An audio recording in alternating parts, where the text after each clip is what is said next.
bareng sama aku. Oke, nanti kalau semisal di tengah kalian ada pendapat atau di tengah tuh kalian ada pengen utarain sesuatu atau bertanya, tinggal open mic aja nggak apa-apa, atau bisa di chat, jadi disela aja langsung nggak apa-apa. Oke, Kak. Oke. Oke, jadi sebelum mulai ke soal, aku mau jelasin dikit nih tentang apa sih itu nilai dan norma. Nah, jadi nilai itu merupakan suatu konsepsi abstrak dalam diri manusia mengenai apa yang baik dan buruk. Nah, di sini gampangannya nih, kayak nilai itu tuh merupakan sebuah prinsip yang kita punya atau prinsip dalam masyarakat itu buat menentukan suatu hal itu baik atau buruk gitu loh. Terus kalau norma itu merupakan kumpulan aturan yang dijadikan pedoman untuk berperilaku dalam masyarakat. Yang harus digarisbawahi di sini adalah kumpulan aturannya, guys. Dan aturan di sini tuh dia nggak cuma yang diterbitin secara resmi doang di pemerintah kayak UUD, terus kayak PP, nggak cuma kayak gitu doang, tapi juga aturan yang ada di masyarakat secara umum, misalnya kayak unggah-ungguh, kayak gitu loh kan. Kalau di bahasa Jawa, itu tuh kayak kalau lewat depannya orang yang lebih tua kayaknya nunduk. Nah, kayak gitu tuh termasuk tatanan norma juga ya. Kita next. Nah, sebelumnya aku juga mau ngajakin kalian buat memahami nilai sosial karena ini menurutku lumayan penting juga. Jadi nilai itu merupakan hasil dari interaksi. Nah, interaksi di sini itu nanti kalian bakalan ketemu nih nanti di sub materi selanjutnya yang namanya interaksi sosial. Nah, interaksi sosial nanti itu ada yang asosiatif, disosiatif. Nah, itu si nilai itu bakalan lahir dari interaksi-interaksi yang ada dalam masyarakat. Nah, kemudian nilai itu juga diperoleh dari hasil belajar atau sosialisasi. Dan dia tuh bukan bawaan dari lahir, guys. Jadi kalian lahir kan kalian nggak tahu tuh mana yang benar, mana yang salah kan. Dan kalian itu dapat itu tuh dari hasil sosialisasi atau hasil belajar. Dan sosialisasi ini tuh apa sih Kak? Nanti kalian juga bakalan ketemu nih di materi selanjutnya namanya sosialisasi. Nah, sosialisasi itu nanti sedikit aku bocorin dikit. Sosialisasi itu nanti bakalan ada yang namanya sosialisasi primer maupun sekunder, yang dari orang tua maupun dari teman. Nah, di situ kalian bisa dapetin nilai-nilai yang bisa kalian terapin dalam diri kalian kayak gitu. Terus yang ketiga, nilai itu dapat ditularkan. Jelas ya, karena tadi nilai itu hasil dari interaksi, makanya nilai itu bisa ditularin ke orang lain, karena kan kita selalu berinteraksi sama orang lain kan, dan ini cenderung mudah buat ditularin. Terus nilai yang satu tuh cenderung berkaitan sama nilai yang lain membentuk sebuah sistem nilai. Nah, jadi nilai-nilai itu biasanya dia tuh nggak berdiri secara sendirian gitu ya. Contohnya, misal kayak di masyarakat sekarang tuh ada yang namanya, mungkin nanti bakalan kalian belajar juga sama aku nih, nilai mendarah daging dan nilai dominan. Jadi dua-duanya tuh ada. Jadi jarang ada nilai yang dia tuh berdiri sendiri. Terus habis itu nilai itu cenderung stabil. Kenapa dia cenderung stabil? Kita balik lagi ya ke tadi yang ada sosialisasi. Jadi dia cenderung stabil karena sosialisasi itu umumnya dia tuh dilakuin dari kecil. Jadi kayak kita masih anak-anak, dari siapa? Dari orang tua. Dari orang tua kan sosialisasi primer tuh contohnya, salah satu contohnya tuh adalah keluarga. Nah, kenapa dia stabil tuh karena udah begitu tertanam banget nih di dalam diri kita. Jadi kalau mau melepaskan diri dari nilai itu tuh kayak susah gitu loh. Contohnya nanti kalau yang paling gampang contohnya agama. Kan kalian udah dari kecil kan ditanamin agama sama orang tua kita kan biasanya umumnya. Nah, itu akan sulit banget buat lepas gitu. Terus yang terakhir adalah mempunyai pengaruh yang berbeda pada setiap orang dalam masyarakat. Kalau bagi kalian yang bingung kenapa nih dia mempunyai pengaruh yang berbeda pada setiap orang? Nah, karena aku contohin lagi tadi yang agama. Kalau agamanya, walaupun agamanya sama, asal agamanya sama, tapi output perilakunya itu kan tetap beda-beda kan, guys.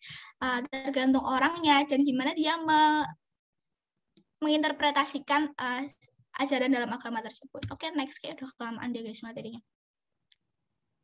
Nah, ini bisa kalian lihat sendiri ya. Nanti gambaran besar yang akan kita pelajari itu ini, pembagian nilai sama norma. Oke, sama yang mau aku garis bawahi lagi tuh, nilai itu dia tuh banyak banget tuh dalam artian banyak tokoh yang dia tuh mengklasifikasikan nilai itu berdasarkan interpretasi mereka sendiri-sendiri. Jadi nggak cuma ini doang nih, nggak cuma yang ada di slide doang, tapi banyak banget. Cuma yang sering banget keluar tuh ini. Dan nanti seiring kalian belajar soal, terus nambah-nambah sering latihan, itu bakalan ketemu lagi banyak jenis-jenis nilai yang bisa kalian pelajari seiring berjalannya waktu, sama nanti di soal juga bakalan aku jelasin lagi. Oke, langsung ke soal. Udah pada siap belum nih? Kayak dengerin aku ngomong terus ya tadi. Oh, oke. Terus.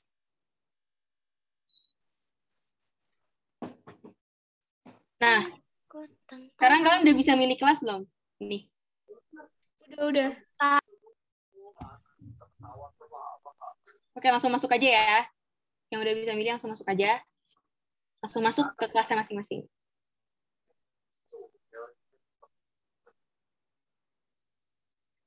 Yuk masuk. Nah, yang nggak bisa, yang belum bisa masuk, ganti namanya sesuai format.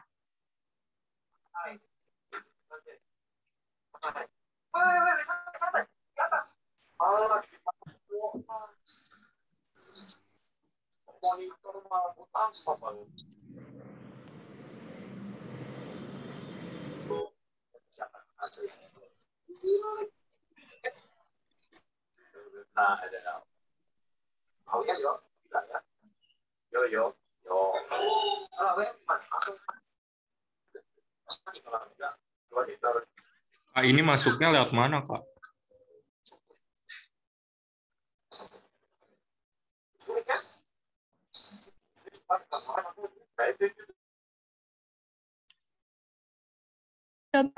Kalau salah, nggak apa-apa, Kak. Nggak apa-apa, santai aja. Kita belajar bareng-bareng, guys.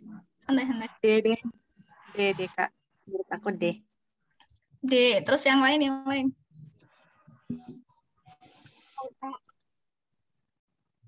Aktif aja, guys. Nggak apa-apa, di chat juga nggak apa-apa nih. Aku baca kok.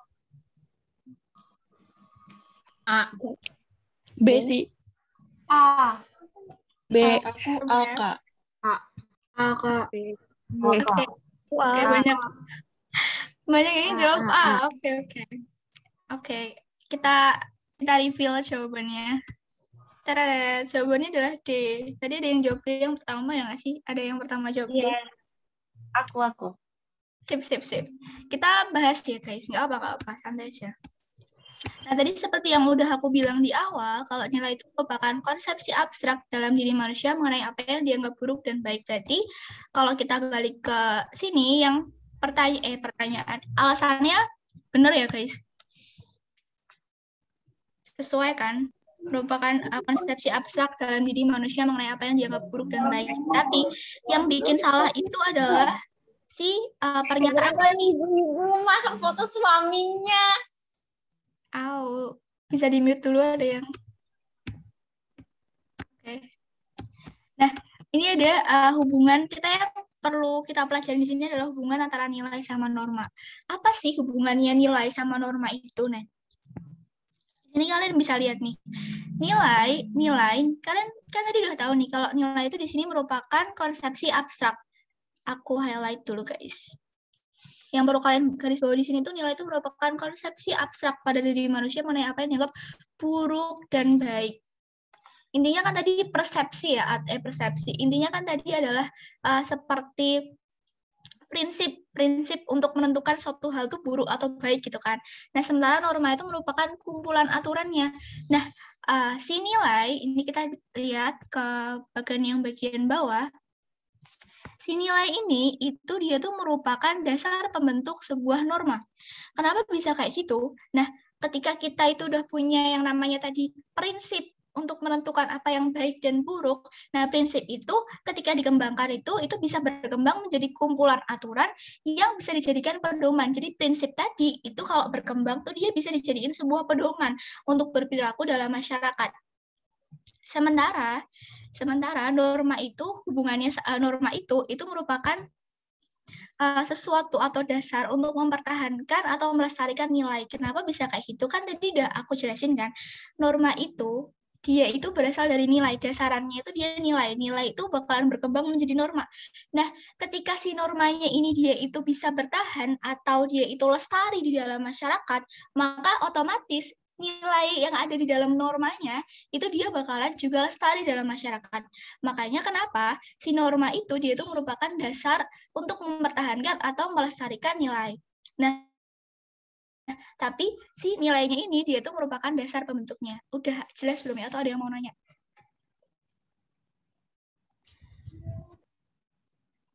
Ini agak perlu Jelas, Kak. Jelas, Kak.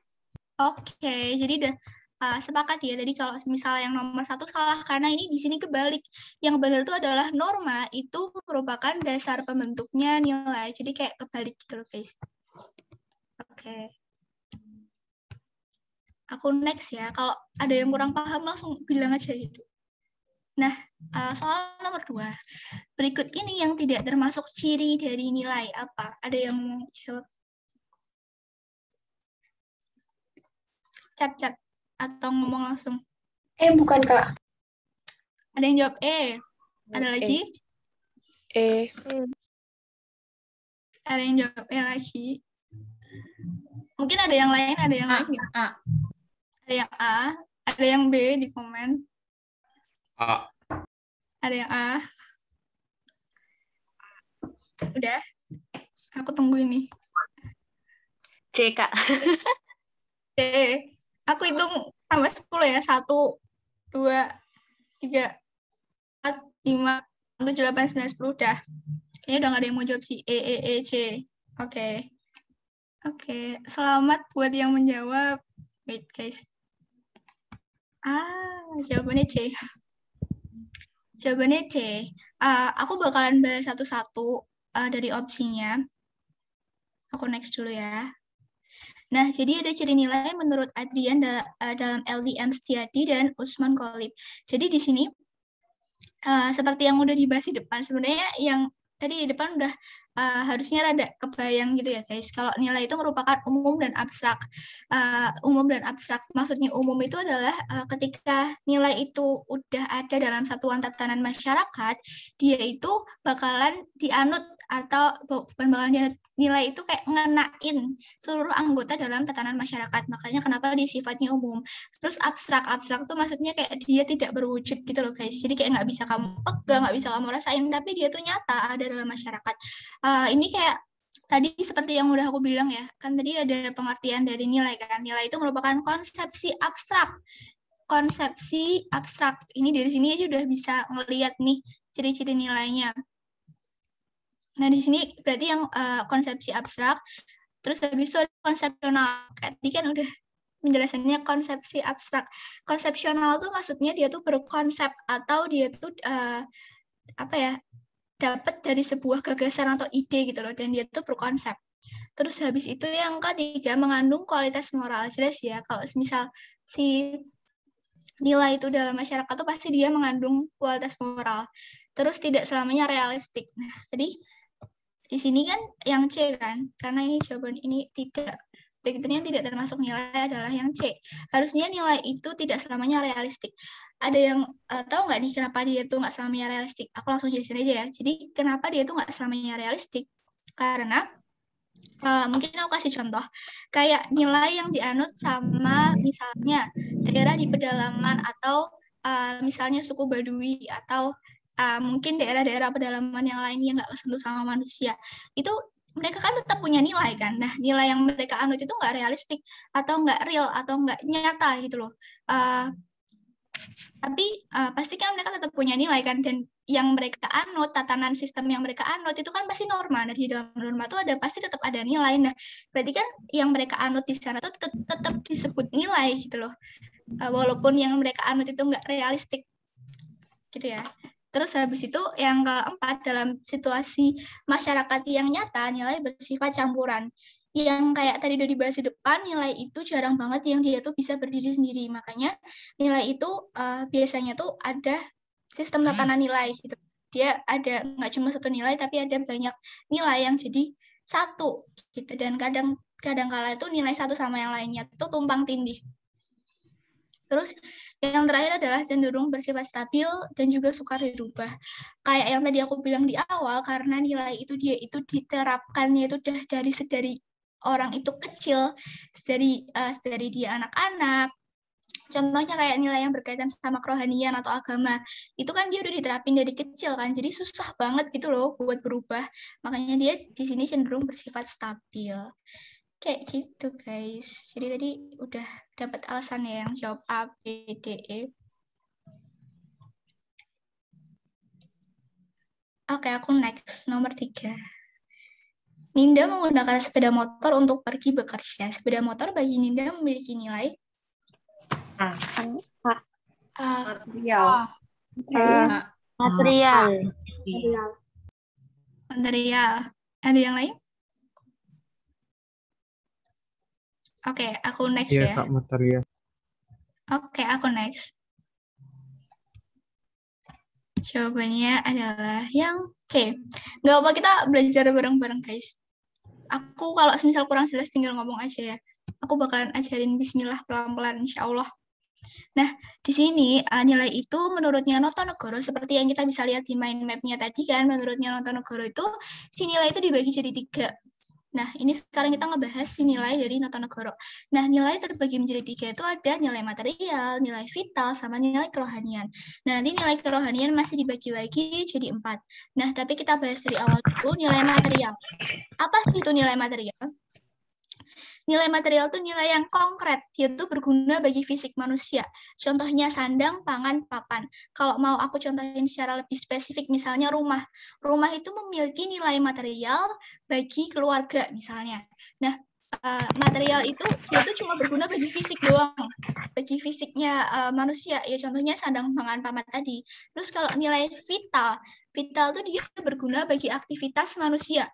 Jadi contohnya di sini adalah cangkul untuk petani yang lagi bertani. Kayak cangkul itu memiliki nilai vital bagi petani karena si petani itu harus menggunakan cangkul itu buat misalnya menanam padi gitu. Atau contoh lainnya kayak buku. Buku itu memiliki nilai vital bagi seorang pelajar karena di dalam buku itu si pelajar bisa belajar gitu loh, melaksanakan aktivitasnya dia. Kayak tadi, bentar aku balik ke soal ya. Kan ini di sini Ninda menggunakan sepeda motor. Nah, di sini untuk pergi bekerja. Di sini si Ninda itu menggunakan sepeda motor ya untuk beraktivitas. Aktivitas apa tuh? Aktivitas pergi bekerja. Jadi, si sepeda motor ini memiliki nilai vital buat Ninda. Kayak gitu ya. Terus aku lanjut yang nilai kerohanian. Nilai kerohanian itu nilai yang berguna bagi spiritual manusia. Ada 4. Yang pertama nilai kebenaran atau kenyataan. Yang kedua nilai keindahan atau estetika. Yang ketiga nilai moral, kebaikan atau etika. Dan yang keempat ada nilai keagamaan. Nah ini aku nggak kasih contoh di sini, cuma aku bakalan ngasih contohnya secara lisan ya guys. Yang pertama nilai kebenaran atau kenyataan. Contohnya itu kayak misal bumi itu bulat. Nah, konsep bumi itu bulat itu mempunyai nilai kebenaran atau kenyataan buat misalnya saintis. Nah, kayak gitu. Terus yang kedua nilai keindahan atau estetika, dia bersumber dari rasanya manusia. Nah, contohnya kayak misal aku ngelukis terus lukisanku aku pajang di dinding. Nah, berarti lukisan di dinding itu mempunyai nilai keindahan atau estetika bagi aku. Terus yang ketiga, nilai moral, kebaikan, atau etika. Itu dia bersumber dari karsa manusia atau etikanya manusia nih. Contohnya kayak tadi yang aku contohin di depan, misal di Jawa itu, atau spesifiknya mungkin karena aku orang Solo, di Solo itu kalau misal ada orang yang lebih tua itu, kita jalannya tuh nunduk gitu kan, kayak kulo nuwun gitu kalau bahasa Jawanya. Nah itu tuh tadi jalan nunduk itu di depan orang yang lebih tua mempunyai nilai moral atau nilai etika buat aku. Terus yang keempat itu nilai keagamaan. Ini udah jelas banget ya bersumber dari Tuhan. Misalnya kayak ibadah, kalau aku Muslim berarti sholat itu mempunyai nilai keagamaan buatku. Kayak gitu. Udah jelas belum guys? Ada yang mau ditanyain?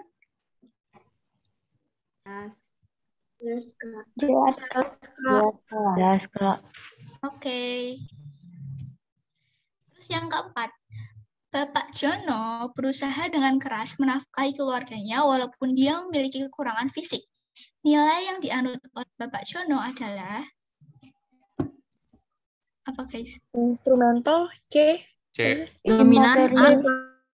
Ada yang C, ada yang A, ada yang C. B, E, Kak. ada yang apa E. tadi? E, Ada E. yang E. Ada yang D. ada yang D.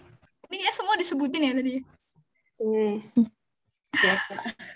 Gak apa-apa. Kita next. Jawabannya adalah yang B tadi, yang coba B. Keren. Yang belum nggak apa, santai, kita belajar bareng-bareng. Nah tadi aku balik ke mind map-nya. Tadi kan kita udah bahas tuh nilai menurut Notonegoro yang ada nilai material, nilai vital, sama nilai kerohanian. Nah sekarang yang akan kita bahas dalam soalnya itu ada nilai menurut cirinya. Ada 3 nih, nilai dominan, nilai mendarah daging, sama nilai instrumen. Oh ya, kalau kecepatan bilang ya. Oke, yang tadi pertanyaannya, aku ke pertanyaan dulu deh. Pertanyaan di sini, Pak Jono tuh berusaha dengan keras menafkahi keluarganya. Kayak dia tuh berusaha dengan keras menafkahi keluarganya, meskipun dia tuh punya kekurangan fisik. Nilai yang dianut sama Bapak Jono tuh apa? Oke, jadi ada namanya nilai mendarah daging atau internalized value. Nah, nilai mendarah daging itu adalah sebuah nilai yang tertanam atau udah menjadi kebiasaan dalam diri, kayak udah tertanam banget gitu, udah darah daging banget di dirimu gitu. Jadi ketika seseorang itu ciri-cirinya nilai mendarah daging dulu deh, ciri-cirinya nilai mendarah daging ini kalian bisa identifikasi yang gampangnya pakai 2 hal. Yang pertama, kalau dia nggak ngelakuin hal itu, dia tuh akan merasa bersalah atau malu. Terus yang kedua, dia ngelakuin nilai mendarah daging itu udah nggak pakai mikir. Jadi kayak ketika orang ngelakuin nilai mendarah daging itu, dia ngelakuinnya tuh udah nggak pakai mikir, kayak ya udah kayak ngerasa menurutnya itu udah bukan suatu hal yang perlu dipikirkan, kayak langsung ngelakuin aja kayak gitu. Nah tadi di sini contohnya seorang laki-laki sebagai kepala rumah tangga harus bekerja. Nah sama nih kayak yang tadi di soal, kan Pak Jono berusaha keras menafkahi keluarganya, padahal dia punya kurangan fisik nih, kan harusnya kalau semisal dia punya kurangan fisik itu mungkin bisa istrinya yang bekerja atau kayak dia mengurangi aktivitas fisiknya. Nah, tapi si Pak Jono ini tetap merasa bahwa dia sebagai laki-laki dalam kepala rumah tangga itu tetap harus bekerja gitu loh guys. Makanya itu tadi jawabannya adalah nilai mendarah daging. Terus yang kedua adalah nilai dominan. Nilai dominan itu sesuatu yang dianggap lebih penting daripada yang lain. Contohnya kayak pelajaran akademis, itu lebih penting daripada pelajaran non-akademis. Padahal kan sebenarnya enggak juga kan ya guys. Maksudnya pelajaran non-akademis itu juga seru gitu loh menurutku, kayak seni gitu-gitu kan. Nah, tapi orang yang menurut nilai dominan ini berpendapat kalau nilai akademis itu lebih dominan atau lebih penting dibanding non-akademis kayak gitu. Terus yang ketiga itu ada nilai instrumental. Nilai instrumental itu nilai yang bersifat dinamis. Terus dia tuh lebih fleksibel dan lebih nggak kaku. Contohnya nilai di keluarga primer. Kayak dia lebih dinamis dan nggak formal gitu guys. Kayak perempuan itu nggak baik bila pergi malam hari gitulah. Kalau ayahku menganut nilai itu, berarti dia nggak akan ngebolehin aku buat pergi di malam hari kayak gitu guys. Jelas? Jelas nggak? Oke. Jelas, Kak. Sip, kita lanjut. Nomor selanjutnya, perbedaan nilai material dan imaterial adalah yang pertama, nilai material berwujud konkret, sedangkan nilai imaterial berwujud abstrak. Yang kedua, nilai material kurang dibutuhkan dibandingkan dengan nilai imaterial. Yang ketiga, nilai material mudah berubah, sedangkan nilai imaterial sulit berubah. Yang keempat, nilai material lebih berharga dibandingkan dengan nilai imaterial. Yang benar yang mana guys? Coba. B. B. B. B, Kak. B. B. B. B. Ya. Yang B. Aku next guys. Wait. Ya bener banget jawabannya B. Yang B. Ini si nilai material sama imaterial tuh dia tuh bukannya umum buat ditanya ini ya, tapi kayak yang tadi aku bilang di depan, nilai itu karena jenis nilai itu ada banyak banget, kalian bakalan belajar jenis nilai itu seiring dengan kalian latihan soal. Nah, ini merupakan salah satu contohnya nih, nilai yang sebenarnya jarang keluar tapi ada gitu. Nilai material sama nilai imaterial. Ini perbedaan antara nilai material sama nilai imaterial ya guys. Kalau material tuh dia tuh berwujud, sementara imaterial dia nggak berwujud atau abstrak. Bilang tuh di soal sebelumnya. Terus nilai material itu mudah dilihat, sementara imaterial itu tidak dapat disentuh, diraba atau dilihat. Terus nilai material itu mudah berubah, sementara imaterial itu sukar untuk berubah. Contohnya adalah kalau material jelas ya kayak karya seni, gedung, jasmani, mungkin kayak meja, terus habis itu pensil. Kalau imaterial tuh lebih ke ideologi, gagasan, ide. Kayak tadi yang aku jelasin, kalau sesuatu yang berbau abstrak itu tuh biasanya susah buat dirubah gitu loh guys. Kayak ideologi, gagasan, ide itu susah buat dirubah karena kayak udah darah daging, bukan darah daging, kayak udah tertanam gitu di diri kalian. Gitu ya guys. Keren, pintar-pintar semua. Yang nomor selanjutnya, nomor 6. Suatu nilai dapat dikategorikan sebagai nilai dominan apabila 1, 2, 3, 4. Ada yang mau jawab? B lagi, Kak. B lagi. Yang lain? B juga. B, Kak. B. B. B, Kak. Ada yang? Oke, B. C. B. C. B. D. D. B. D. B. E. B. B. Ini ada A juga di komen. Oke. Oke, semuanya disebutin lagi, nggak apa-apa. Kita next. Jawabannya adalah A, 1, 2, sama 3. Nah, tadi aku udah ngejelasin bahwa nilai dominan itu nilai yang dianggap lebih penting dari nilai yang lain. Nah, tolak ukur nilai dominan sendiri itu ada 4 ini, guys. Yang pertama, banyaknya orang yang menganut.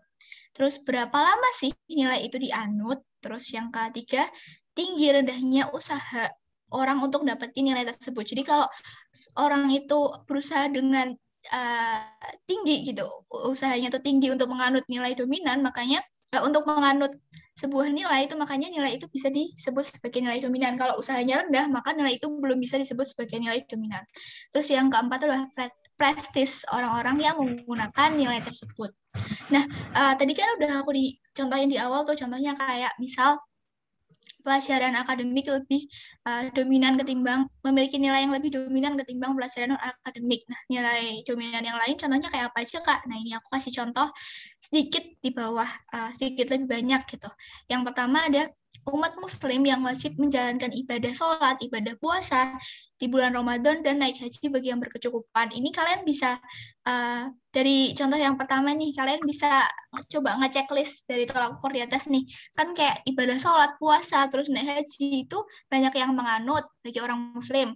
Terus habis itu nilainya udah lama dianut, terus tingginya usaha untuk menganut nilai tersebut kan. Kalau kita sebagai muslim kan, apalagi naik haji kan, kayak orang pada berusaha banget gitu loh. Jadi dia masuk ke nilai dominan. Terus prestis orang yang menganut nilai tersebut, misalnya kayak yang menganut nilai yang pertama ini, misal ustadz atau apa itu kan, mungkin kita bisa ngelihat tuh contohnya kalau orang yang menganut nilai-nilai rajin ibadah, terus puasa, terus haji, itu tuh mereka terpandang gitu loh guys, biasanya di masyarakat. Terus habis itu yang kedua yang tadi akademik, berprestasi di bidang akademik lebih dominan ketimbang berprestasi di bidang seni. Terus yang ketiga, terus belajar mementingkan kuantitas daripada kualitas, ini yang lagi viral di Twitter ya. Belajar mementingkan kuantitas daripada kualitas itu. Terus habis itu yang keempat itu menjalankan tradisi turun-temurun gitu. Itu kan kayak kalau kalian bawa contohnya yang di sini itu ke atas, itu kalian bisa ngechecklist semuanya gitu. Kayak mereka bisa dikategorikan sebagai nilai yang dominan kayak gitu. Paham? Paham, Kak. Paham, Kak. Oke, kita next ya. Mantap. Nah, nomor 7. Afina dan teman-temannya menyeberangi jalan di zebra cross. Beberapa polisi juga terlihat mengatur lalu lintas. Para pengendara sepeda motor melaju dengan tertib dan menggunakan helm sesuai peraturan yang berlaku.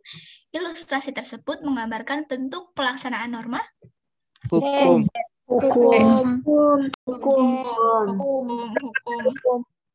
Oke, banyak. Oke, mostly pada jawab hukum ya. Benar banget. Jawabannya adalah yang E atau norma hukum. Nah, kita bakalan mulai belajar tentang norma nih, guys.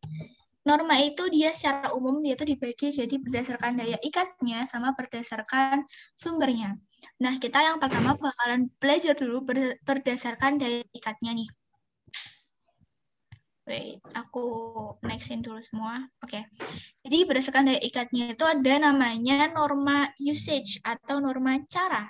Nah, usage atau cara itu adalah ini karena dia di sini, benar, karena dia di sini yang perlu digarisbawahi di sini adalah dia itu berdasarkan daya ikat. Nah, usage atau cara ini dia itu daya ikatnya itu masih rendah gitu loh guys. Jadi masih dianggap wajar atau sesekali doang dilakuin. Sanksinya juga ringan.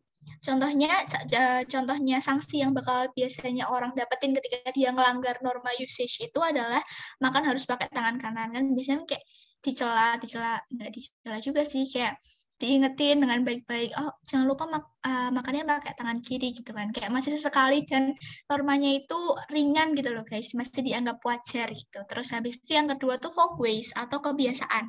Nah kalau folkways ini dia udah berulang gitu loh, dan dia tuh biasanya sanksinya tuh sedang dengan cara disindir, digosipin. Contohnya kayak mengucap salam. Oh ya, bentar. Ini antara usage, folkways, Morse itu menurutku mirip-mirip ya guys. Jadi kayak kalian harus benar-benar pay attention sama nanti soalnya tuh kayak gimana gitu. Baru kalian bisa mengklasifikasikan itu sebagai usage, folkways, atau Morse. Oke lanjut. Yang buat Morse atau tata kelakuan itu sumbernya Karsa. Karsa atau dari hati, bukan hati ya, dari pedoman pikiran ya. Ajaran agama sama sesuatu yang dianggap benar dalam masyarakat. Nah ini sanksinya mulai berat. Itu sanksinya dikucilin. Contohnya kayak berzina, incest. Itu tulisannya benar nggak sih guys? Ya udah kayak gitu. Mencuri. Nah itu sanksinya kan berat ya, ketika orang ngelakuin hal tersebut mereka akan dikucilkan atau mungkin ada yang sampai diusir, atau kalau misal orang mencuri sampai digebukin. Nah jadi sanksinya tuh berat gitu loh dari masyarakat. Terus yang keempat itu adalah custom atau adat istiadat. Kalau adat istiadat ini dia jelas ya kumpulan tata kelakuan yang jadi pedoman tinggi. Ini typo dikit guys, sorry banget.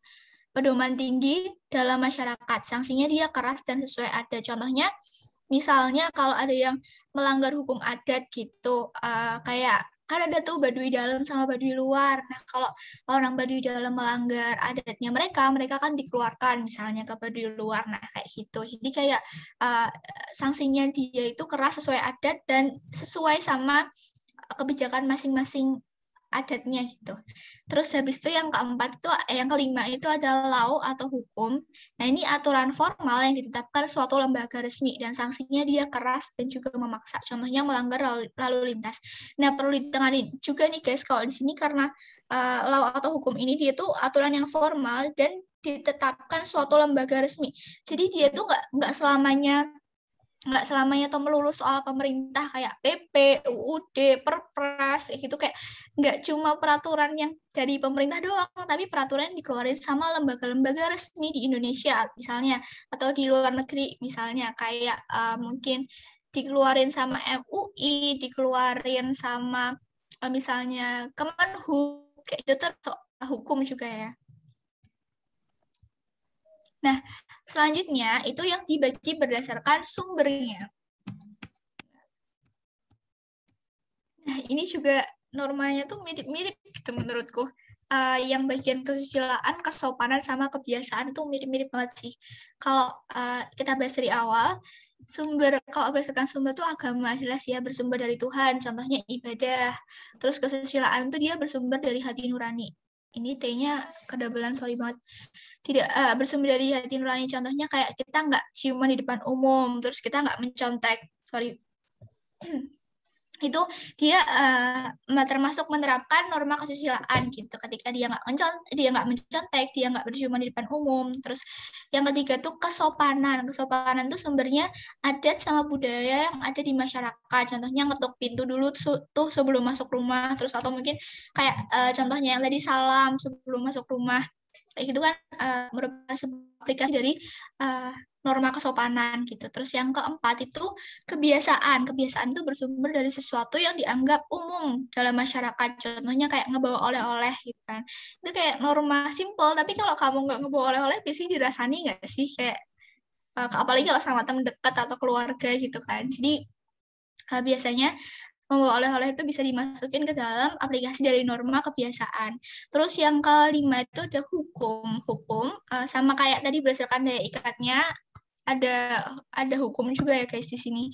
Nah, hukum itu dia bersumber dari aturan resmi. Contohnya kayak bayar pajak atau kayak contoh yang tadi menaati aturan lalu lintas kayak gitu. Terus ada mode. Nah, mode ini dia itu bersumber dari gaya atau cara melakukan sesuatu.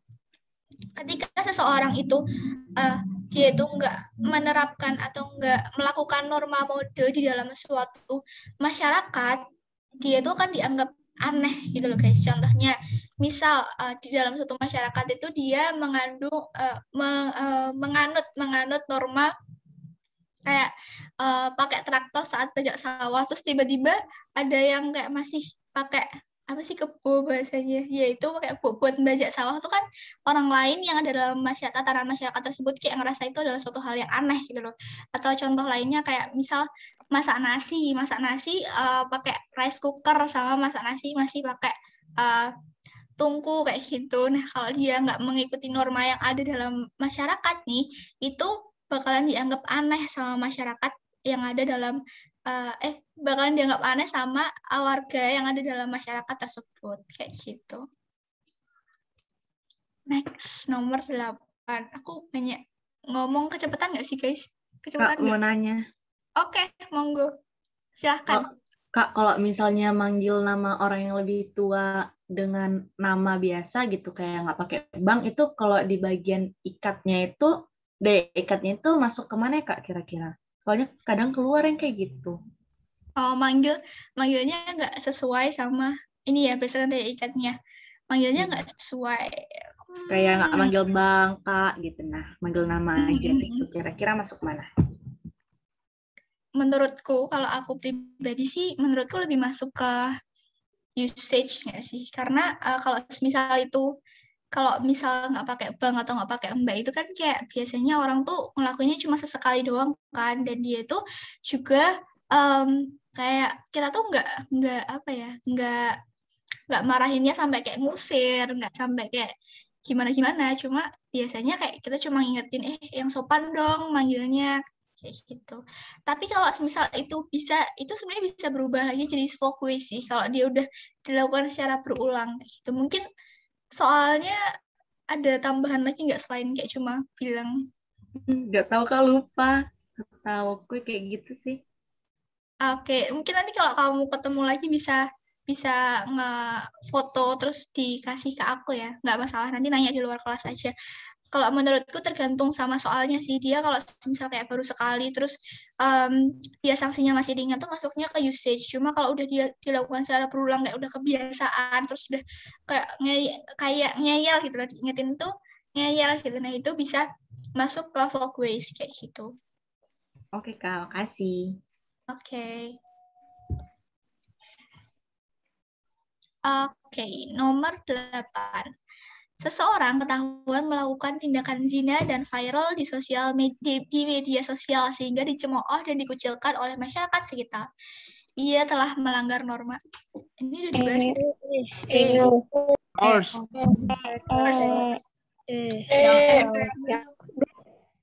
Iya, betul banget guys jawabannya. Ya, betul. Jadi sesuai sama kayak yang tadi udah aku bilang ya, kayak nggak bakal aku bahas lagi. Tapi tadi kan kalau yang worst itu dia sanksinya yang lebih keberat, terus dia udah dikucilkan gitu. Terus tambah lagi dia ada katanya zina gitu. Jadi udah kelihatan banget kalau itu worst. Lanjut ke nomor 9. SMA X terapkan aturan bahwa rok siswa perempuan panjangnya wajib di bawah lutut. Hal tersebut termasuk ke dalam norma apa tuh? Kesopanan.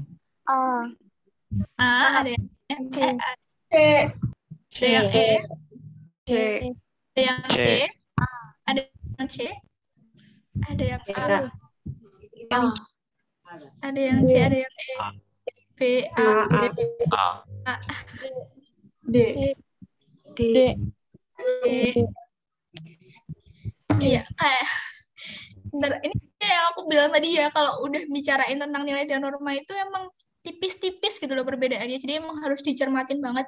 Soalnya itu dia tuh mintanya tuh apa sih? Jadi jawaban yang paling tepat itu adalah C, hukum. Kenapa bisa kayak gitu, guys? Kita coba teliti dari soalnya kali ya. Nah, di sini SMA X itu menerapkan aturan bahwa rok siswa perempuan panjangnya wajib di bawah lutut. Hal tersebut termasuk ke dalam norma. Nah, maksudnya di sini itu adalah yang dijadiin, yang harus kalian perhatiin banget itu adalah menerapkan aturan bahwa siswa perempuan roknya itu tuh wajib di bawah lutut gitu. Jadi itu udah masuk aturan. Balik lagi ke yang tadi aku bilang nih. Kalau semisal norma hukum itu tuh sekelompok aturan formal yang dia tuh dibentuk oleh lembaga atau instansi yang resmi gitu. Jadi dia tuh nggak cuma melulu soal perpres, kepres, ini kayak yang aku contohin di bawah kayak fatwa MUI, terus misal aturan dari Kemenhub, Kemenak, itu nggak cuma itu doang gitu, tapi segala aturan yang dia itu sifatnya memaksa dan mengikat, dan dia itu dikeluarkan sama lembaga atau instansi yang resmi, dia itu bisa disebut sebagai norma hukum. Karena dia harus ditaati dan sifatnya mengikat dan memaksa. Kan di sini kita lihat nih, kalau karena SMA-nya dia udah menetapkan aturan, kan nggak mungkin tuh si siswanya buat ngelanggar gitu kan. Mungkin aja, tapi ketika dia melanggar, dia akan mendapatkan sanksi gitu loh guys. Jadi kenapa dia masuknya kan norma hukum. Tapi mungkin yang jadi pengecoh yang A kali ya, yang kesopanan gitu ya. Menurutku jadi pengecoh. Nah, kalau yang A itu kesopanan itu kayak kalau pakai rok di bawah lutut mungkin di luar sekolah, nah itu baru mungkin kesopanan gitu ya. Cuma karena di sini yang jadi highlight dari soalnya itu adalah dia tuh di SMA, terus dia itu punya aturan dan dia itu wajib, makanya jawabannya C. Ada yang mau nanya? Ada yang masih ngerasa bingung? Jelas, Kak. Jelas. Oke. Thank you yang udah mau merespon. Aku next. Oh ya, ini penjelasan dikit sih. Jadi kalau misal presiden itu berarti contohnya norma hukumnya ada perpres, kepres, dan dia tuh mengikat siapa sih? Dia tuh mengikat warga negara. Terus kalau MUI, dia tuh punya fatwa MUI, dia tuh mengikat siapa sih? Mengikat umat beragama dan juga bernegara sih harusnya. Terus ada sekolah, tata aturan sekolah, contohnya dia mengikat siapa? Mengikat warga sekolah, kayak gitu. Jadi kalau dia memaksa, mengikat, dan dikeluarkan sama lembaga resmi, instansi yang resmi, dan ada sanksinya, dia masuk ke norma hukum. Ingat-ingat ya guys. Terus yang nomor 10, norma hukum memiliki ciri sebagai berikut: 1 informal, 2 tertulis, 3 bersifat bersifat temporal, terus 4 itu sanksinya tegas. Pernyataan yang benar ditentukan oleh nomor C. TK 2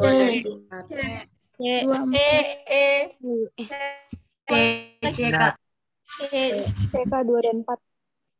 C 2 dan 4. Oke, banyak yang mostly pada jawab C, dan ada yang E. C. Ada yang E, ada yang E. C. Oke. Ada lagi yang masih mau jawab? Oke, udah ya kayaknya aku next. Jawaban yang paling tepat itu adalah yang C. Benar banget yang kalian yang udah jawab C. Keren-keren sih. Oke, ciri norma hukum. Bentar. Ciri norma hukum tuh ada, dia tuh bersifat memaksa tadi ya, kayak yang udah aku bilang di sebelumnya, dia sifatnya tuh memaksa. Terus dia tuh dibuat oleh lembaga resmi yang berwenang, terus dia punya sanksi. Dan dia tuh ketika suatu norma itu bisa disebut norma hukum itu ketika dia memiliki unsur perlindungan gitu loh. Dia punya unsur perlindungan untuk melindungi. Misalnya tadi kalau yang dibuat Kepres atau PP itu dia untuk melindungi warga negara. Terus kalau yang dibuat oleh sekolah dia untuk melindungi warga yang ada di sekolah. Jadi ada unsur perlindungan gitu loh. Terus yang kelima, mengatur setiap perilaku dalam masyarakat, jelas ya. Terus ada tambahan nih di bawah. Ada norma informal sama formal. Tadi kan yang nomor 1 dan tulisannya kan ada informal ya. Terus dia ini salah nih guys. Oh my god, salah. Terus habis itu informal tuh apa sih? Informal. Norma informal itu adalah contohnya kayak kebudayaan yang berkembang di masyarakat. Dan dia tuh sifatnya kalau informal itu dia abstrak atau nggak tertulis. Misalnya kayak adat istiadat yang nggak tertulis, terus habis itu budaya. Terus kalau di Jawa tuh ada yang namanya unggah-ungguh, terus habis itu kayak kalau di Jawa tuh ada namanya tata krama. Nah, tata krama yang pakai bahasanya kromo inggil, kromo ya kayak gitu tata bahasa lah. Nah, itu dia masuknya ke dalam norma informal. Terus habis itu yang selanjutnya itu norma formal. Kalau norma formal tuh norma yang itu resmi dibuat oleh instansi yang berwenang. Kayak contohnya PP amandemen UUD dan dia sifatnya tertulis. Kalau tadi kayak contohnya misal tadi aturan di sekolah itu dia tuh masuknya juga norma yang formal gitu karena dia tertulis dan juga dibuat oleh instansi yang berwenang. Kayak gitu, guys. Ada yang mau ditanyain? Sudah jelas? Jelas, Kak. Jelas, Kak. Oke. Ini ada soal bonus karena waktunya aku udah memperkirakan sih waktunya pasti sisa. Jadi aku mau ngajakin kalian main Kahoot. Pada mau nggak, guys? Mau, Kak. Boleh. Aku stop share dulu ya, bentar aku aktifin Kahoot-nya dulu. Sebenarnya cuma dikit doang sih, kayak paling 5 soal gitu, cuma seru nih kayaknya main Kahoot.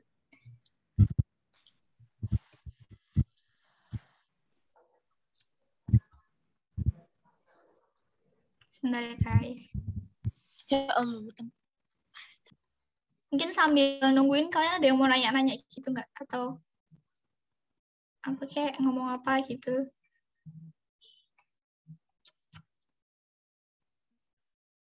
Ya kacang. Iya, oke. Nggak apa-apa. Ih, kesel banget ini sinyalku ya Allah. Kakak BTW mahasiswa apa? Kenapa? Apa? BTW kakak mahasiswa jurusan apa? Jurusan psikologi di UGM. Oh, kalau cara belajar kakak gimana sih sebelum UTBK?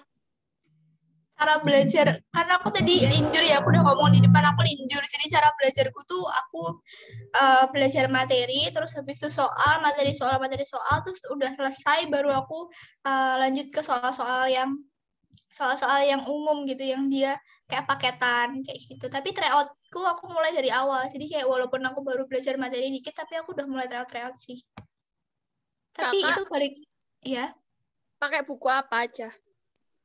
Aku pakai buku SKS kuning, itu udah mantep banget sih, terkenal banget. Itu SKS kuning sih, terus habis itu sama aku beli karena aku linjur dan aku nggak pengen terlalu nyatet banyak, aku beli The King. Jadi The King-nya tuh aku sisipin materi-materi yang kayaknya belum ada di The King tuh aku catat di buku gitu, aku catat di buku. Pak, masuk psikologi UGM susah nggak? Kenapa? Bilang apa tadi? Masuk psikologi UGM susah nggak? Susah gampang kalau kalian belajar serius terus kayak yang aku sebenarnya punya kunci khusus sih buat masuk UGM itu menurutku belajarnya ikhlas. Sumpah kayak ikhlas aja belajarnya. Kayak ya udah misal kalian belajar walaupun kalian nggak suka ekonomi gitu misalnya, ikhlas aja belajarnya kayak ya Allah atau mungkin sesuai dengan agama kalian sendiri, kalian berdoa semoga itu ilmunya ini itu bermanfaat gitu bagi kalian gitu, nanti entah di kemudian hari pasti bermanfaat gitu, ikhlas. Ini kenapa jadi bener guys, aku sambil ngurusin Kahoot ya. Tadi ada yang naik skor UTBK 726 koma gitu. Kak, PPT-nya disebar gak? Iya. Oke, nanti aku kirim ke grup. Tenang. Itu tahun berapa, Kak? Kenapa? Tahun apa Tahun tadi? berapa? Masuknya? Masuk UGM tahun berapa? Aku tahun ini 2021, aku masih maba, guys. Kak, kakak pilihan 2-nya apa? Pilihan 2-nya psikologi Brawijaya. Kak, kalau misalnya kita kayak nggak pede karena saingannya banyak itu gimana Kak? Kayak, ih kira-kira bisa nggak ya gitu? Kuncinya adalah pasrah. Aku beneran deh, kalau kalian tuh udah ikhlas, udah pasrah gitu, ya udahlah, kayak maksudnya ya saingannya banyak tuh aku udah yang penting aku udah berusaha gitu loh, aku berusaha yang baik, kan nggak usah terlalu mikirin kayak saingan dan lain-lain. Kalian mikir diri kalian sendiri gitu loh, fokus sama diri kalian sendiri, fokus sama target kalian, terus fokus sama pencapaian yang udah kalian lakuin gitu loh. Jadi ketika kalian fokus sama hal itu, pasti hasilnya tuh bakalan ngikut gitu guys. BTW ini kahutnya pasti loading. Gak apa Kak, ini banyak yang nanya kok di Ngobrol aja, Kak. Oh, ngobrol aja. Oke, udah kalau gitu ngobrol aja. Apa tadi ada yang nanya bimbel namanya EduLab, tapi aku nggak saranin buat bimbel di EduLab, tapi nggak usah beli EduLab ya. Habisnya kalau di EduLab tuh kayak kalian masih harus belajar sendiri gitu loh, dan aku malah menghabiskan banyak waktuku tuh belajar di luar EduLab ketimbang di EduLab. Mapel yang paling gampang dan susah. Aku suka ekonomi sebenarnya, mapel yang paling gampang karena aku linjur mungkin ya. Kayak ekonomi itu seru banget menurutku. Kayak ya udah ada hitungannya tapi kayak nalar gitu. Ekonomi pride. Betul. Ekonomi itu seru banget. Pokoknya kalian kalau misal tahu udah paham konsepnya itu ngerjain soal tuh seru gitu loh. Mapel yang paling susah itu geografi. Bisa aku. Menurut Kakak sejarah susah nggak? Sejarah itu nggak susah, cuma banyak. Ya nggak sih? Kamu tuh kalau ngerjain soal kayak belajarnya apa, tapi keluarnya tuh apa gitu loh. Kayak satu soal Kadang-kadang bisa berjam-jam kita ngerjain karena mahamin apa itu. bener banget. Kayak karena luas banget sih. Karena luas banget itu jadinya ya gitu. Mapel paling membosankan nggak ada, susah semua. Gimana bosan orang susah. Cara Kakak belajar PK gimana? Cara belajar PK belajar dari soal sih aku. Belajarnya langsung ke soal gitu PK. Terus kayak nyatet dari misal ketemu satu soal gitu, kamu nyatet gitu itu masuknya materi apa, terus rumus apa yang bisa Mbak gunain di situ gitu. Terus kalian kumpulin tuh, misal kalian udah belajar dari 10 soal atau 15 soal, kalian kumpulin rumus-rumusnya atau kalian kumpulin konsep-konsepnya, kalian catet gitu buat ngerjain selanjutnya. Biasanya soalnya PK tuh aku nemuinnya tuh dia tuh ya udah itu aja gitu kadang-kadang. Maksudnya yang digunain konsep sama rumusnya tuh itu aja gitu. Cuma dia kayak yang harus pinter nyarinya jalan supaya dapat jawaban gitu. Jadi konsepnya di ituin. Darah bosan banget guruku datar. Coba kamu buka Wangsit toh. Yang dulunya datar ini, coba kamu buka Wangsit atau buka apa kayak buku-buku yang buat soal. Nah, itu kamu nggak akan menemukan sejarah datar lagi karena dia sangat-sangat dinamis. Benar-benar susah. Kalau basing wajib lancar nggak di UGM? Sambil belajar sih aku juga nggak lancar-lancar banget kok. Ya sambil belajar. Sumber belajar PK kakak di mana aja? Privat Al-Faiz. Kalau belajar TPS mending belajar materi dulu apa langsung soal aja? Belajar materi sih, tetap aku belajar materi, cuma kayak sambil soal gitu loh. Soal kalau TPS tuh menurutku juga harus latihan banget, jadi materi disambil soal kayak gitu. Kak, jadwalnya gimana Kak? Misalnya seminggu geo atau seminggu ekonomi atau kayak per hari gitu belajarnya? Karena aku orangnya cepat lupa, jadi aku belajarnya per hari atau kayak per 2 hari, per 3 hari gitu loh. Jadi misal aku cuma targetin misal minggu ini aku selesai misal ekonomi bab 1, terus sama geografi bab 1, terus sejarah bab 1 gitu. Aku cuma targetin 3 itu tuh seminggu misalnya. Nah itu aku bisa selesaiin satu mapel sama latihan itu bisa dalam 2 hari kayak gitu. Jadi kayak aku targetinnya per minggu harus selesai apa-apa aja gitu. Karena kadang materinya kan banyak gitu, apalagi aku linjur jadi kayak harus mahamin dari awal banget. Kalau yang 1 minggu semapel tuh menurutku kurang efektif, tapi ya tergantung orangnya masing-masing ya, balik ke kalian sendiri gitu. Kalau kalian lebih suka kayak gitu nggak masalah. Kak, kalau misalnya kayak sebulan kita cuma matengin sosiologi gitu aja gitu karena kita linjur, efektif nggak sih Kak? Soalnya bingung mau ke sejarah tapi yang sosiologi masih belum matang banget gitu. Aku soalnya kalau sebenarnya tuh tergantung orangnya ya, balik lagi tergantung orangnya. Cuma aku merasa itu kurang efektif karena ketika selesai misalnya sosiologi itu materinya selesai gitu, sejarahnya tuh ketika udah move ke sejarah gitu, nah sosiologinya tuh aku lupa gitu, tau nggak sih? Karena fokus buat ke sejarah sama sosiologinya tuh lupa kayak gitu. Jadi aku lebih kayak bareng-bareng jalannya, bab satu, bab satu, bab dua, bab dua. Kakak belajar UTBK Hamin berapa? Apa dadakan gitu kayak kakak tingkatku Hamin sebulan atau emang dari kayak kami ini gitu dari semester awal? Dari masuk kelas 12, sebulan setelah masuk kelas 12 aku mulai, pas mulai yakin linjur baru aku belajar. Kak, berarti Kamu kakak nanya dong. Ya. Kak, berarti kakak sehari satu pelajaran gitu? Sehari satu pelajaran. Diselingi TPS atau kayak satu benar-benar satu itu aja, satu pelajaran?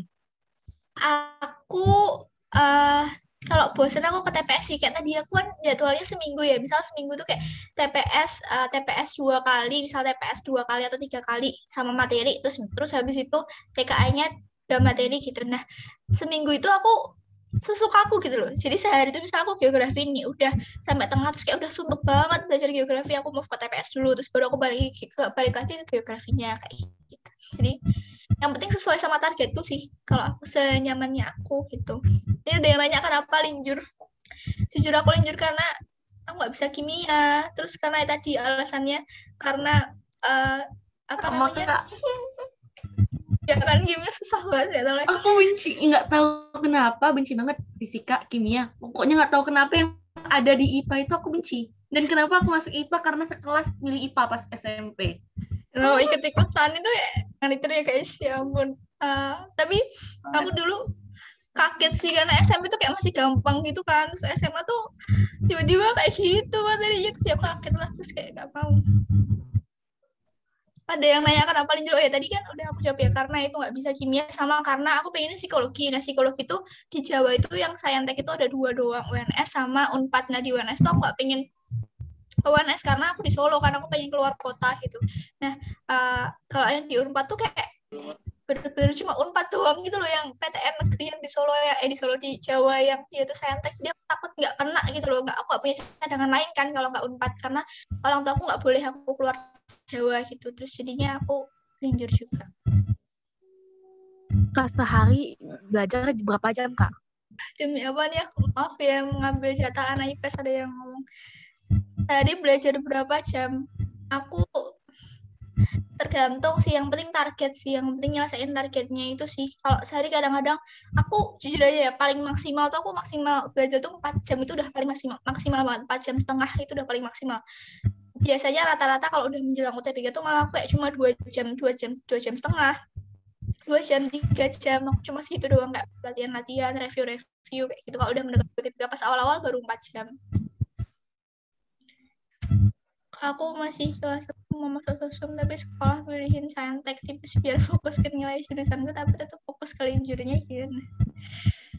Aduh berat, tapi nggak apa, semangat. Kalau menurutku kalau yang buat Tio Tandoku mendingan itu deh, kayak kamu mulai minjem. Kok dulu temenku juga ada yang kayak gitu, mirip-mirip kayak gitu, dari kelas 10 dia tuh mulai belajar linjur itu dari kelas 10, bahkan kayak dia tuh minjem catatan ke temennya gitu loh. Dia tuh kayak cuma baca-baca doang, kayak baca-baca santai aja gitu, kayak nggak usah terlalu mau hafalin, tapi kamu tetap fokusnya ya ke IPA, cuma kayak buat pengetahuan awal doang. Kamu mungkin bisa minjem catatan temenmu yang di IPS buat baca-baca kayak gitu. Kak, kalau SMK bisa masuk UGM? Bisa, tergantung jurusannya. Coba kamu cek di itunya aja, di webnya UGM. Dan di situ ada ketentuannya gitu. Dia tuh bisa dimasuk apa aja. Misal SMA bahasa, SMA SMA IPS gitu ada ya. Kak, gimana cara bagi waktu buat fokus buat pelajaran saintek sama buat fokus ke linjur? Kasih. Kalau aku dulu pas kelas 12 baru mutusin linjur ya. Jadi kan daring dia tuh sampai daring di sekolahku sampai jam 12. Sampai jam 12. Nah, terus habis daring tuh kan kita kayak masih ngerjain tugas-tugas itu kan. Nah, itu ngerjain tugasnya tuh biasanya sampai jam 1 atau jam 2. Udah aku fokus dari pagi sampai jam 2 tuh buat ngerjain itunya aja, ngerjain si sainteknya, buat ngerjain sekolah gitu loh. Terus baru pas selesai jam 2 itu aku udah lepas tugas-tugas dari sekolah, baru belajar yang linjur kayak gitu. Tapi istirahat dulu, biasanya aku mulainya malam kalau belajar yang buat sebelumnya. Kakak les juga apa enggak? Apa pure belajar sendiri? Les, tadi ada yang tahu EduLab kan, yaitu di EduLab, aku les di EduLab, tapi nggak menyarankan aku les di EduLab. Mungkin les yang di lain mungkin bakalan bisa membantu ya. Kalau di EduLab aku kurang membantu sih, aku ngabisin banyak waktu buat belajar di luar ketimbang di EduLab. Kenapa kurang recommended Kak yang EduLab? Nanti kita dimarahin nggak ya? Tapi udah nggak apa-apa lah. Ada orang EduLab. Buat kalau ada yang EduLab cuma menurut kalau EduLab di cabangku loh, mungkin karena di Solo kan, Solo tuh cabangnya masih baru 2 tahun, jadi kayak belum terorganisir dengan bagus gitu menurutku yang di Solo.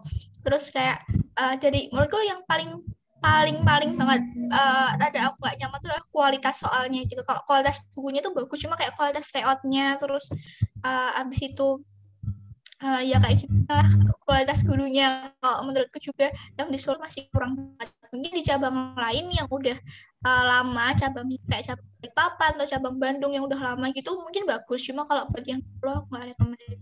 Jadi kakak lebih dominan buat otodidak ya? Oh iya betul, sendiri lewat platform juga sih, kayak misal Terjago ini terus kayak Ajak Gerak atau yang gitu. Kak, pakai Genius sama Pahamify apa enggak? Aku pakai Pahamify. Kenapa pakai Pahamify? Kan banyak yang lebih suka Genius kan, tapi aku tuh orangnya visual, jadi kalau nggak gambar tuh cepet bosen gitu. Jadi aku makanya Pahamify. TPS susah nggak sih Kak? Menurutku lebih susah TPS timbang TKA. Nggak tahu kenapa, tapi menurutku gampang TKA banget daripada TPS gitu. Kalau boleh tahu dulu kakak sosiologinya dapat berapa Kak? Buat ke psikologi itu?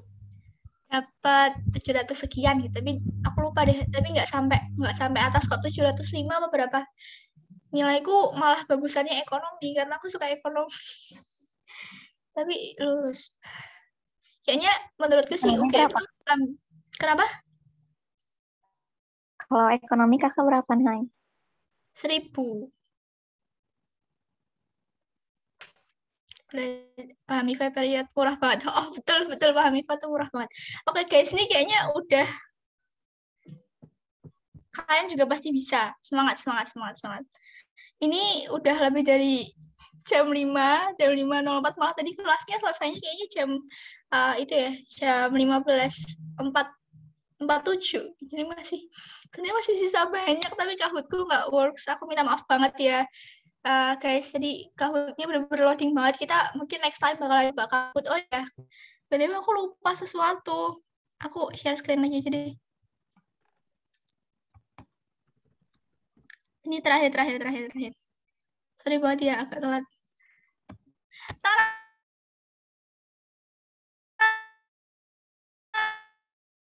Kak, sinyalnya. Kak, sinyal Kak. Buat kalian yang udah datang hari ini buat belajarnya. Sinyalku, halo. Hai guys. Hai. Iya, udah besar banget. Sorry banget. Udah besar banget. Makasih Kak. Makasih Starbucks. Banget. Makasih ya Kak. Iya, semangat buat kalian. Pokoknya kalian pasti bisa. Semangat. Kalau punya pertanyaan bisa langsung ke Instagramku aja atau ke Telegram. Aku udah jadi admin juga, tinggal dicari namanya Afina. Tetap semangat. Terus jangan lupa datang ke kelasnya Terjago. Terus oh ya, buat kalian yang belum daftar akun di terjago.id bisa segera daftar akun ya, biar nanti kalian juga bisa dapetin benefitnya kayak tryout, terus dan lain-lain kayak gitu. Lucu banget, thank you. Aku juga thank you sama kalian. Thank you ya guys sudah mau datang hari ini. Makasih ya Kak. Iya. Semangat guys. Dadah. Dadah. Dadah.